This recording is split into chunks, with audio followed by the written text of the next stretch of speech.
তো আমার ছেলে, ও আমার ছেলের বউ, তাহলে আমার কেন নেই অপমান করার অধিকার? আর তুই তুই কি কি তুই কি নিজেকে কত বড় ভাবছিস তুই, যে তুই আমাকে শিখিয়ে দিবি আমি তারপর অপমান করবো, তুই আমাকে বারণ করবি তারপর আমি অপমান করবো না? না, মা নয়, মা নয়, আমার ভালো লাগছে না এগুলো শুনতে। আমার নিজের বোধ বুদ্ধি আছে, নিজের বিবেক বোধ আছে, আমি সেটা দিয়ে যেটা দেখবো যেটা বুঝবো আমি সেই অনুযায়ী রিয়াক্ট করবো। এত বড় তুমি হয়ে যাওনি জিৎ।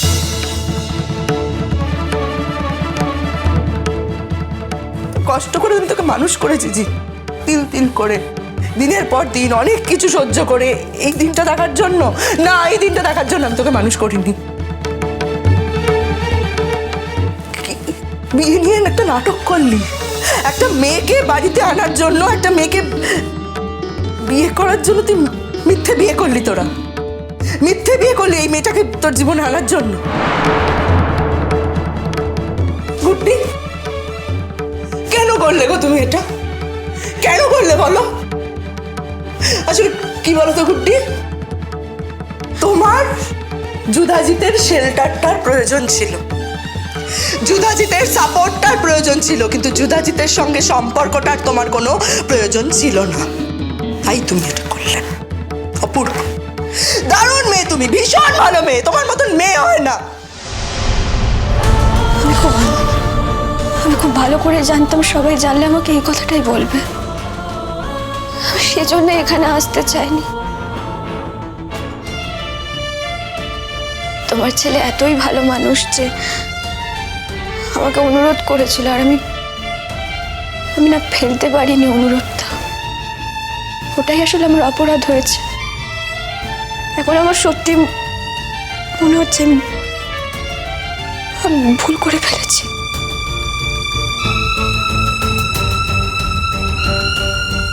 মা, আমি তোমাকে বারবার বলছি, গুড্ডির সম্মান অসম্মানের দায়িত্ব সম্পূর্ণ আমার। এই বাড়িতে কেউ যদি অপমানিত হয় মা, সেই দায় কিন্তু আমি ছেড়ে ফেলে দিতে পারবো না। আর তুমি যদি সত্যি মনে করো সে তুমি এইভাবেই গুড্ডিকে অসম্মান অপমান করে যাবে, তাহলে আর কি করবো বলো? বাধ্য হয়ে গুড্ডিকে নিয়ে আমাকে হোটেলে গিয়ে থাকতে হবে। গুড্ডি, বাকি পৃথিবী যাই বুঝুক, তুমি আমি জানি আমাদের কি সম্পর্ক, সেটা এই বাড়িতে থাকলেও আমাদের মধ্যে যা সম্পর্ক থাকতো, একটা হোটেলের ঘরে থাকলেও তোমার আর আমার একই সম্পর্ক থাকবে, চিন্তা করো না। আর মা, দুজন অ্যাডাল্ট একটা বিষয়ে সিদ্ধান্ত নিয়ে রাজি হয়েছে, সেখানে আমার মনে হয় আর কারো কোনো বক্তব্য থাকতে পারে না। না পারে, 100 বার পারে জিৎ, 1000 বার পারে, কারণ আমরা তোমাদের পরিবারের লোক, তোমাদেরকে তো আমরা বিশ্বাস করেছিলাম, এই বিয়েটাকে আমরা বিশ্বাস করেছিলাম, এই বিয়েটাকে আমরা বিশ্বাস করেছিলাম বলেই তোমাদের বিয়েতে আমরা সামিল হয়েছিলাম, তোমাদের আশীর্বাদ করেছিলাম যাতে তোমরা গোটা জীবন একসঙ্গে সুখে শান্তিতে থাকো। তোমরা দুজন মিলে আমাদেরকে ঠকালে, আমাদের ভরসা বিশ্বাস সমস্ত কিছু ভেঙে দিল। তারপরও বলছো যে আমি রিয়াক্ট করবো না। কি ভেবেছিলে বলো তো? কি ভেবেছিলে তোমরা যেরকম ভাবে তোমাদের জীবনটাকে প্ল্যান করবে সেই তালে আমাদের নাচতে হবে? তোমাদের মতন করে চলবো, তোমাদের তালে আমাদের তাল মেলাতে হবে? কেন একটা মিথ্যেকে কেন আমরা সমর্থন করবো বলো তো?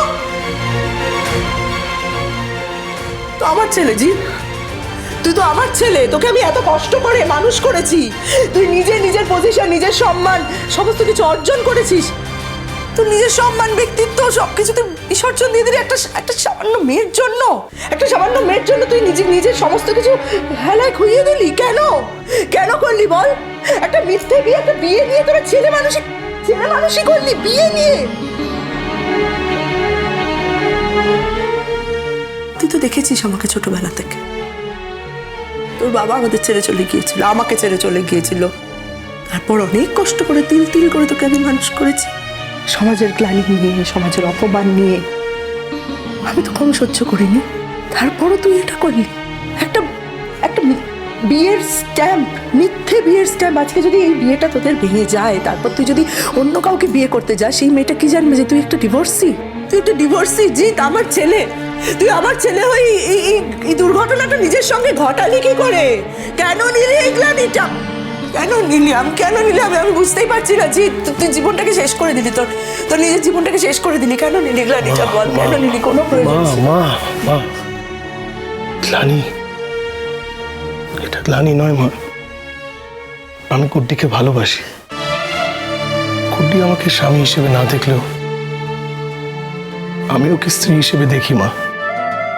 এই জীবনে গুড্ডি আমার সঙ্গে থাকুক বা না থাকুক, ও এই সম্পর্কটা ক্যারি করতে চাক বা না চাক, আমি চিরজীবন ওকে স্ত্রী হিসেবেই মনে করব মা। ওর প্রতি আমার কোনো অভিযোগ নেই, কারণ আমি জানি মেয়েটা সৎ। ওর এই সততা রক্ষা করার জন্যই ও অন্য কারো কাছে যায়নি মা। কারণ ও আজও অনুজকে মনে মনে ভালোবাসে, ওকে স্বামী হিসেবে মনে করে। মা, শোনো মা, অগ্নিসাক্ষী করে একটা বিয়ে হয়, আর তারপর কাগজে কলমে ডিভোর্স। সত্যি বলো তো, কাগজে কলমে ডিভোর্স হয়? দুটো মনের মধ্যে ডিভোর্স কখনো হতে পারে মা? তুমি বলো, এটা হয় না মা। আর এই বিয়েটাকে এই মেয়েটা সম্মান করে, এটাই ওর অপরাধ। তুমি এইটা একবারও ভাবলে না? ওকে এতগুলো কথা শোনালে তোমার মনে হচ্ছে না তুমি ওকে অন্যায় বলছো?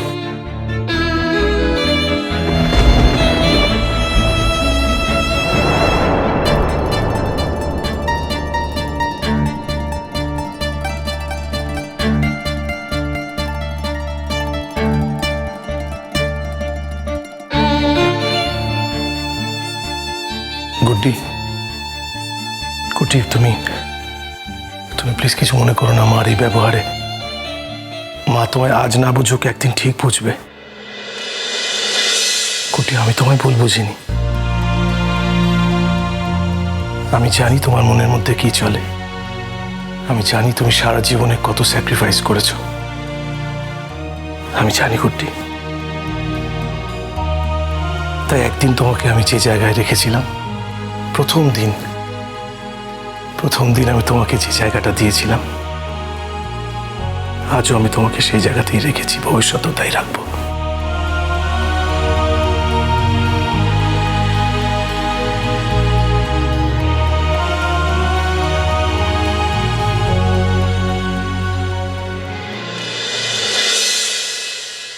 তোমার সঙ্গে আমার একটু কথা আছে গুড্ডি। এসো না মা। হ্যাঁ, আসছি। এত উত্তেজিত হয়ে যেও না। তোমার সঙ্গে কথা বলতে গেলে যে তোমার কাছে আমাকে আসতে হবে, এটা তো আমি জানি, তাই না? তুমি আমার উপরে রাগ করেছো, তাই না মা? এই তুমি ইয়ার্কি মারছো আমার সঙ্গে? হ্যাঁ, তোমার কি মনে হয় তুমি যা পরিস্থিতি বাড়িতে তৈরি করেছো, তারপর তোমার উপর রাগ না করে আমি তোমার মাথায় তুলে নাচবো? আমি সে কথা বলিনি মা। কি কথা বলছো তাহলে? এই শোনো গুড্ডি, আমি না চারটে বাজে কথা বলে তোমার সঙ্গে সময় নষ্ট করতে চাই না। কালকে আমার ছেলে ছিল বলে তোমাকে আমি প্রশ্নগুলো করতে পারিনি। আজকে খোলাখুলি তোমার কাছ থেকে আমি উত্তরগুলো চাই। কেন ঠকালে জিতকে? আমি তোমার ছেলেকে ঠকিয়েছো কেন? ঠকালে? না, আমার কথাটা একটু শোনো। আমি তোমার ছেলেকে ঠকাইনি বলি সবটা খুলে বলতে চেয়েছি, সবটা খুলে বলেছি মা। এটাকে ঠকানো বলে না। কোনটাকে ঠকানো বলে? কোনটাকে ঠকানো বলে? অনেক মেয়ে আছে পৃথিবীতে গুড্ডি, যারা একটা সম্পর্ক ভাঙার পর আরেকটা বিয়ে করে, একটা ডিভোর্স হওয়ার পর আরেকটা বিয়ে করে, কিন্তু তারা না যখন নতুন করে বিয়েটা করে সেই বিয়েটাকে স্বীকৃতি দেয়, সেই সংসারটাকে স্বীকৃতি দেয়। তুমি কি করলে? 50টা লোকের সামনে ধর্ম সাক্ষী করে, অগ্নি সাক্ষী করে আমার ছেলেকে বিয়ে করলে, কিন্তু সেই বিয়েটাকে তুমি স্বীকৃতি দিলে না। এখন দাঁড়িয়ে বলছো আমার ছেলের সঙ্গে নাকি তোমার কোনো সম্পর্কই নেই। মা, আমি তোমার ছেলেকে ধর্ম সাক্ষী করে, অগ্নি সাক্ষী করে বিয়ে করিনি। হ্যাঁ মা, তুমি যদি খুব ভালো করে মনে করে দেখো, আমি কিন্তু তোমার ছেলের হাত থেকে সিঁদুরটা পরিনি মা। আমি নিজেই নিজের সিঁথিতে সিঁদুর পরেছিলাম। আমি তোমার ছেলেকে কোনো অনুষ্ঠানের মধ্যে জড়াতেই চাইনি। আমি ওনাকে বারবার করে বলেছিলাম এই বিয়েটা না করতে। উনি আমার থেকে অনেক যোগ্য মেয়ে পাবেন, যে মেয়েটা ওকে ভালোবাসতে পারবে। আমার কথাটা একটু শোনো। আমি শোনার কিছু নেই, আর শোনার কিছু নেই গুড্ডি। কেন বলো তো এই কথাগুলো তুমি এত সহজে বলতে পারছো? কারণ এই সমাজে কেউ নেই যাকে তোমাকে জবাবদিহি করতে হবে। কারণ তো তোমার কাছে তো সমাজ বলে কিছু নেই। এই পৃথিবীতেই তোমার কেউ নেই, কিন্তু আমাদের আছে গুড্ডি। এখানে আমরা বড় হয়েছি, এখানে আমাদের সংসার, এখানে আমাদের সমস্ত কিছু, আত্মীয় স্বজন, লোকজন, সবাইকে আমাদের জবাবদিহি করতে হয়। যে ঘটনাটা তোমরা আজকে এই 4 দেওয়ালের মধ্যে নিচ্ছ, দুদিন বাদে এই ঘটনাটা বাইরের লোক জানতে পারবে, তখন মা আমার কথাটা একটু শুনে, আমি সেই জন্যই বারবার করে ওনাকে বলেছিলাম এই বিয়েটা না করতে। মা তুমি নিশ্চিন্তে থাকতে পারো। মা আমি তোমাকে বলছি, আমার দিক থেকে কেউ কিছু জানতে পারবে না মা। আমরা তোমার বাড়ি বয়ে এসেছি শিরিন, শুধু তোমাকে ফেরত নিয়ে যেতে। তোমরা আমাকে যেভাবে চালিত করবে আমি তো সেভাবে চলবো না, তাই না? আর এবার ওই বাড়িতে আমাকে যেভাবে অপমান করা হয়েছে, তারপর আমার ওই বাড়িতে ফিরে যাওয়ার কোনো মন নেই। আমি এটুকুই চাই যে তুমি আমার ছেলের সঙ্গে আর কোনো রকম সম্পর্ক রেখো না, গুড্ডি, রেখো না, দরকার নেই।